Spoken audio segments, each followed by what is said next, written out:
অনেক দিন পর বেশ লাগছে বন ভ্রমণ। মাঝে মাঝে কাজের ফাঁকে এইসব জায়গায় এলে মন খুব ভালো লাগে। শুদ্ধ বাতাস, মাটির সোনা গন্ধ, পাখির কলতান, আহা।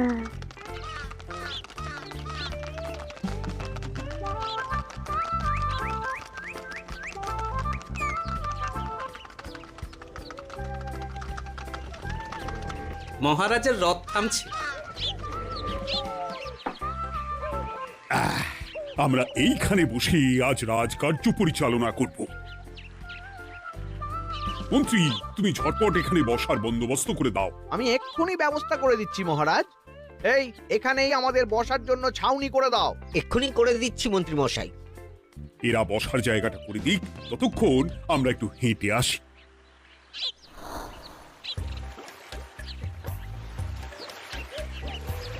সকালবেলা হাঁটা শরীরের পক্ষে খুব ভালো মহারাজ।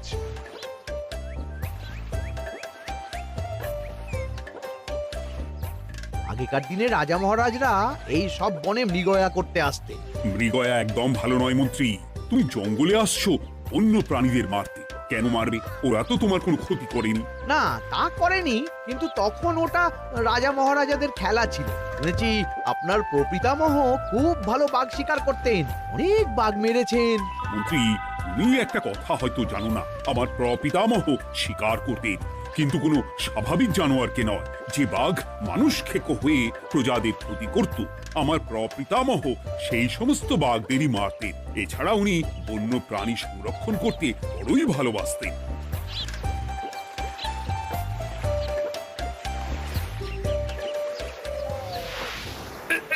উফ, এটা আবার কি?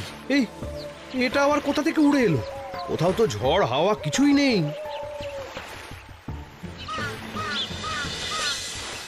একটা ধাঁধা মহারাজ, এই কাগজে লেখা। ধাঁধা? পড় দেখি। জোয়ার ভাটা প্রভুর খেলা, ভাটা হবে হলে বেলা। ভাটা হলেই দেখা যাবে লাল রঙের এক পাথর পাবে। নদীর ধারে গর্ত করে যত্নে সাজাই কলস ভরে। হেথায় হোথায় ছড়িয়ে যাহা, অন্ধকারে জলে তাহা। ঢুকলে চক্ষু ঝলসে যাবে, হাতের কাছে ঘন্টা পাবে। ঠিক ঘন্টা বাজলে পরে পড়বে ঝরে থরে থরে। ঘন্টা যদি হয় ভুল, যেন তুমি হারাবে কুল। ঠিক ঘন্টা চিনতে হলে নকশা দেখো চক্ষু খুলে। সিন্দুক দেওয়ালে হাত দাও, আসল ঘটনা জেনে নাও। ওরে বাবা, খুব দীর্ঘ ধাঁধা। তা মন্ত্রী, তুমি কিছু বুঝলে? এটা একটা গুপ্তধনের নকশা। এর মধ্যে গুপ্তধন কোথায় আছে তার একটা ধারণা দেওয়া আছে। গুপ্তধন? ওটা আমাকে পেতেই হবে, পেতেই হবে। দেখি দেখি, একবার কাগজটা দাও। গোপাল, কাগজটা আগে আমার হাতে দাও, দেখি ভালো করে। এখন নদীতে জোয়ার চলছে গোপাল। একটু পরেই ভাটা শুরু হবে। হ্যাঁ, ভাটা না হলে কিচ্ছু বোঝা যাবে না। এখানে স্পষ্ট লেখা আছে, ভাটা হলেই দেখা যাবে লাল রঙের এক পাথর পাবে। তার মানে আমাদের ভাটা হওয়া পর্যন্ত অপেক্ষা করতে হবে। না, সময় নষ্ট না করে ধাঁধাটার সমাধান করতে শুরু করি। ভাটা হলে একটা লাল রঙের পাথর দেখা যাবে, এই পর্যন্ত পরিষ্কার আছে। বুঝতে হবে ওর পর থেকে। পড়ো গোপাল, চলো আমরা সবাই বুদ্ধি লাগাই। নদীর ধারে গর্ত করে যত্নে সাজাই কলস ভরে। এটার অর্থ, ধাঁধাটা মাথায় বসিয়ে নিয়েছি, এবার কে কি বলবে সেটা শুনতে হবে। চলো গোপাল, আমরা ধাঁধা যেমন যেমন বলেছি তেমন তেমন ভাবেই চলি। চলুন মহারাজ, এখন আমাদের দেখতে হবে লাল পাথর। কোথায় আছে লাল পাথর? চলো চলো সবাই, চোখ কান খুলে আমরা নদীর পাড় ধরে হাঁটি। আমি একটু তফাতে হাঁটি। গুপ্তধন আমাকে একা পেতে হবে। ভাটা হলেই দেখা যাবে লাল রঙের এক পাথর পাবে। আমাকে চোখ কান খোলা রাখতে হবে। লাল পাথর, নদীর চড়ায় লাল পাথর দেখতে হবে। লাল পাথর, লাল পাথর। ওটা কি? এই তো লাল পাথর, লাল পাথর। ওরা অনেকটা এগিয়ে গেছে, ওদের আমার দিকে নজর নেই। এই সুযোগ, এই সুযোগ, একা একা গুপ্তধন নিয়ে পালাবো।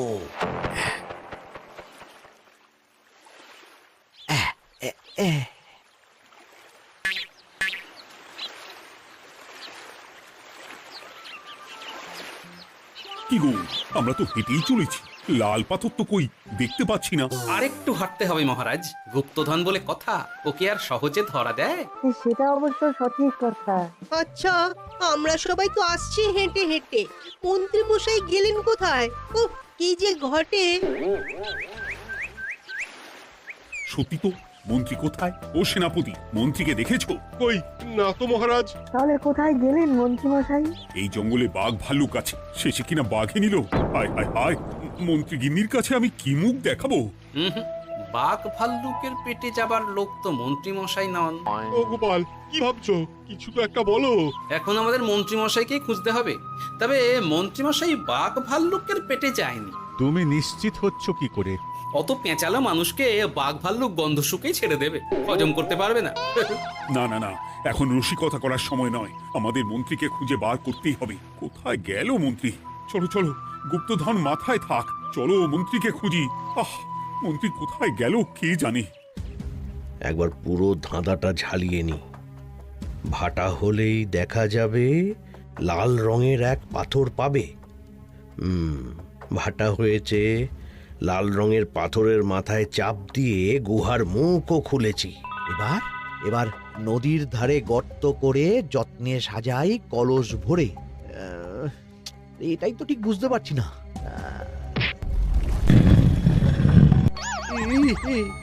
এই রে, এবার কি হবে? হ্যাঁ, মহারাজ, কোথাও একটা আওয়াজ হলো। এই, আওয়াজটা কোন দিক থেকে হলো? চলুন সামনে এগিয়ে যাই। আমার মনে হয় আওয়াজটা সামনের দিক থেকে এলো। আমারও তাই মনে হলো। তবে কি মন্ত্রী মশাই লাল পাথরের হদিশ পেয়ে গেছেন? আমাদের চোখে পড়লো না, অথচ মন্ত্রী মশাইয়ের চোখে পড়ে গেল। আসলে আমরা কথা বলতে বলতে গেছি, তাই নজরে পড়েনি। মন্ত্রী মশাই একা একা আমাদের পেছন পেছন আসছিলেন। উনি ইচ্ছে করেই আমাদের পেছনে পেছনে আসছিলেন। নিজে একা গুপ্তধন নিয়ে যেতে চেয়েছিলেন, এখন কোথায় আছেন কে জানে।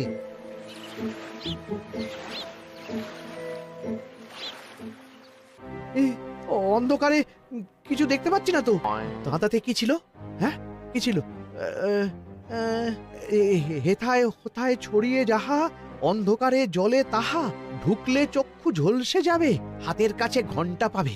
পেয়েছি পেয়েছি, ঘন্টা ঘন্টা ঘন্টাটা পেতে হবে। ঘন্টাটা ঘন্টাটা ঘন্টা। ভাটা হলেই দেখা যাবে লাল রঙের এক পাথর পাবে, নদীর ধারে গর্ত করে যত্নে সাজাই কলস ভরে, হেথায় হোথায় ছড়িয়ে যাহা, অন্ধকারে জলে তাহা, ঢুকলে চক্ষু ঝলসে যাবে, হাতের কাছে ঘন্টা পাবে। ঠিক ঘন্টা বাজলে পরে পড়বে ঝরে থরে থরে, ঘন্টা যদি হয় ভুল যেন তুমি হারাবে কুল। ঠিক ঘন্টা চিনতে হলে নকশা দেখো চক্ষু খুলে, সিন্দুক দেওয়ালে হাত দাও, আসল ঘটনা জেনে না। এবারে ভালো করে ঠান্ডা মাথায় ভাবতে হবে। ভাটা হলেই দেখা যাবে লাল রঙের এক পাথর পাবে। সেই লাল পাথরটাই তো খুঁজে পাওয়া যাচ্ছে না, অথচ মন্ত্রী মশাই খুঁজে পেলেন। আওয়াজটা কোথা থেকে আসছিল? এই কাছে পিঠে এই কোথা থেকে আওয়াজটা আসছিল।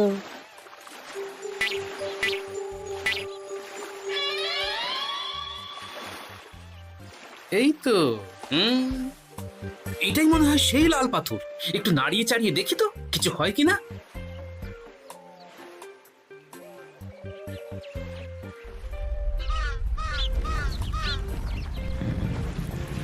এই তো, কাজ হয়েছে।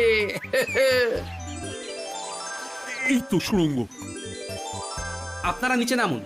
আপনারা কি দেখছেন সেটা বলবেন মহারাজ। সবাই যদি নেমে যাই, যদি কোনো কারণে সুড়ঙ্গের মুখ বন্ধ হয়ে যায়, তাহলে আর আমরা বাইরে বেরোতে পারবো না মহারাজ। গোপাল ঠিকই বলেছে, আমরা দুজন বাইরে থাকি। মহারাজ, আর একটা কথা, কোনো ঘন্টায় হাত দেবেন না, মনে আছে তো? ঘন্টা যদি হয় ভুল যেন তুমি হারাবে কুল। ওরে বাবা, এই বয়সে আর কুল হারাতে চাই না। ঠিক আছে, তোমার কথাই অক্ষরে অক্ষরে পালন করব। দেখি এই সুড়ঙ্গে মন্ত্রী মশাইকে দেখতে পাই কিনা। চলুন মহারাজ, সুড়ঙ্গে নামি।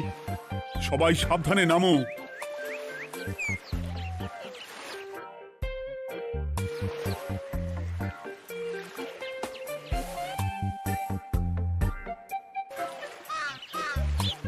মহারাজ, ওখানে কি কি দেখতে পাচ্ছেন? ওখানে কি মন্ত্রী মশাই আছেন? না গোপাল, মন্ত্রীকে এখনো দেখতে পাইনি। শুধু আমি এখানে অজস্র পাথর দেখতে পাচ্ছি। পাথরে পাথরে ছয়লা, ছোট বড় অজস্র। পাথরগুলো বড় অদ্ভুত, কিরকম কিরকম মানুষ মানুষ করুন। লম্বা বেঁটে হরেক রকম। মানুষ মানুষ গরম, সেটা কি রকম? আর কিছু? কোনো কলসি কি দেখতে পাচ্ছেন? কলসি তো দেখতে পাচ্ছি না। মহারাজ, কলসি থাকতেই হবে, কারণ ধাঁধায় লেখা আছে নদীর ধারে যত্ন করে যত্নে সাজাই কলস ভরে। গর্তটা আসলে হলো সুড়ঙ্গ, কিন্তু কলস। মহারাজ, মহারাজ, এইদিকে এইদিকে একটা কলসের মতো কি যেন আছে। এইদিকে আসুন, এদিকে এদিকে। হ্যাঁ গোপাল, দেখতে পেয়েছি। এবার আমি যেরকম যেরকম বলবো সেই রকম সেরকমই করবেন। আমি বিজ্ঞানীকে নদী থেকে জল তুলে পাঠিয়ে দিচ্ছি। পাত্র কোথায় পাবে? আমাদের জল খাবার যে পাত্র আছে সেটা আনতে লোক পাঠাচ্ছি। ঠিক আছে। শুধু একটা কথা বলছি, আপনারা কেউই সুড়ঙ্গের ভেতরে কোনো কিছুতে হাত দেবেন না। কেন গোপাল? সব পরে বলবো, এখন আমি যা বলছি সেটা শুধু মনে রাখুন। সুড়ঙ্গের ভেতরে কিছুতে হাত দেবেন না। ঠিক আছে। প্রহরী, তুমি যাও, যেখানে আমাদের বসবার আয়োজন করা হয়েছে সেখানে গিয়ে একটা জলের পাত্র নিয়ে নদী থেকে জল ভরে নিয়ে এসো। গোপাল, মন্ত্রী মশাই কোথায় গায়েব হয়ে গেলেন? কোথাও গায়েব হয়ে যাননি বিজ্ঞানী, কোথাও গায়েব হয়ে যাননি উনি ওই সুড়ঙ্গের ভেতরেই আছেন। কিন্তু কেউ তো ওনাকে দেখতে পাননি। সম্ভবত পাথর হয়ে আছে। এখন কিভাবে পাথর হয়েছেন সেটা তো আমি বলতে পারবো না। সবটাই স্বপ্নের মতো লাগছে। ঠিক যেন স্বপ্নের মতো লাগছে। এই জীবনে সুরঙ্গ দর্শন হয়ে গেল। আমাদের পাতাল প্রবেশ। পাতালে আসিয়া আমি মনে মনে বলি, গুপ্তধন নিয়ে আমরা যেন সৎ পথে চলি। তোমার এখনো কাব্য আসছে সভাকবি?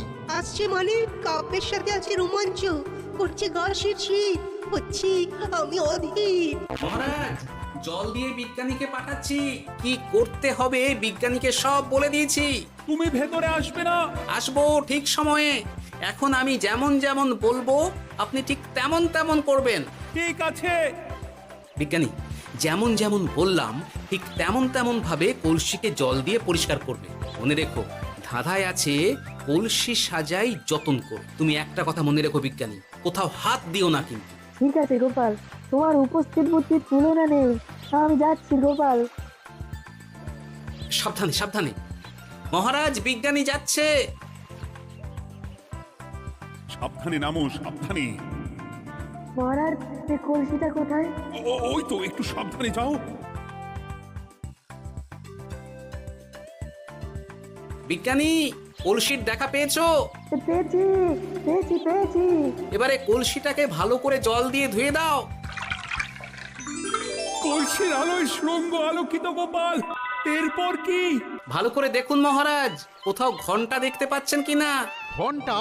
একটা তো নয়, সার সার ঘন্টা, অনেকগুলো ঘন্টা। সাবধান, ঘন্টায় হাত দেবেন না, শুধু দেখুন।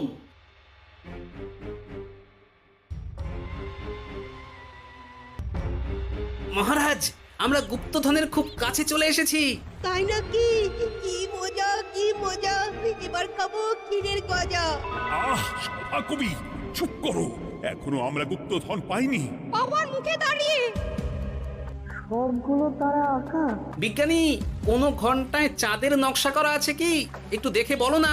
আমি আতস কাজ নিয়েই দেখছি, সব ঘন্টাতেই তারা আঁকা। খবরদার, কোনো ঘন্টাকেই ছোঁবে না। ঠিক আছে, কোনো কিছু না ছুঁয়ে আমি দেখছি। পেয়েছি গোপাল, চাঁদ আঁকার ঘন্টা পেয়েছি। ওই ঘন্টাটা বাজাও, বাজাও।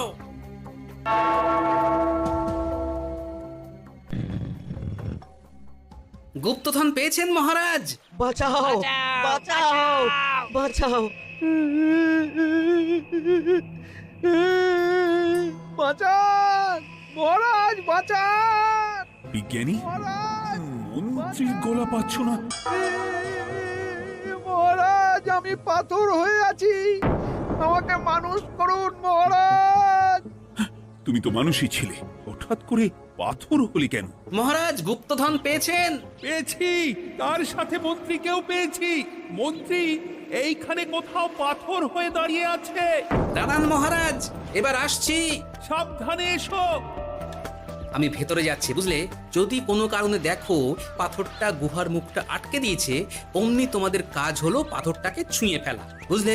ঠিক আছে গোপাল দাদা। আমার মনে হয় বিপদ আর কিছু ঘটবে না, তবুও সাবধানের তো মান নেই। ঠিক আছে, তুমি নিশ্চিন্তে ভেতরে যাও। বাঁচাও, আমাদের বাঁচাও, আমাদের সবাইকে মানুষ করুন। আমাকে মানুষ করুন মহারাজ। আপনাকে তো মানুষ করা হবে মন্ত্রী মশাই। আগে বলুন, আপনি পাথর হলেন কি করে? ও, মনে পড়েছে ধারার শেষ লাইন, সিন্দুক দেওয়ালে হাত দাও, আসল খবর জেনে না। সত্যি গোপাল, তুমি না থাকলে এই এত কিছু আমাদের সবার কাছে অজানাই থেকে যেত।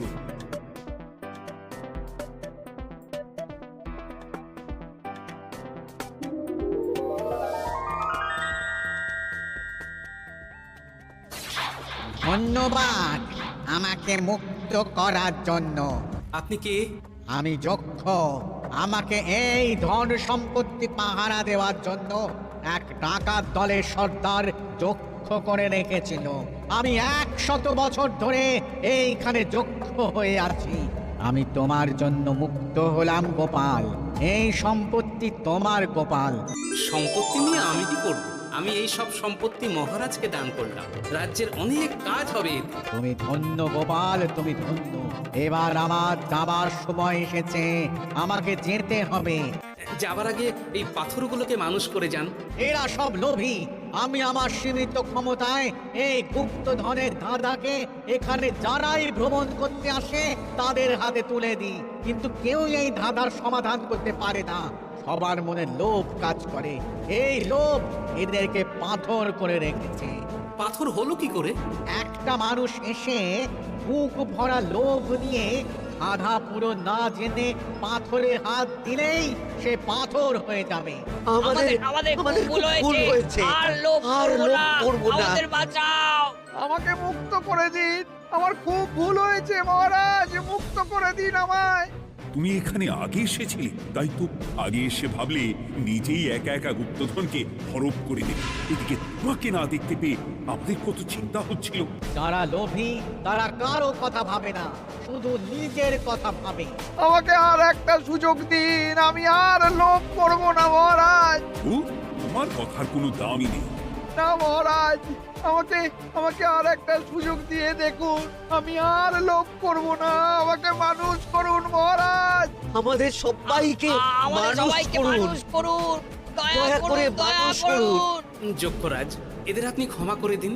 ঠিক আছে, তোমাদের আবার মানুষ করে দিচ্ছি।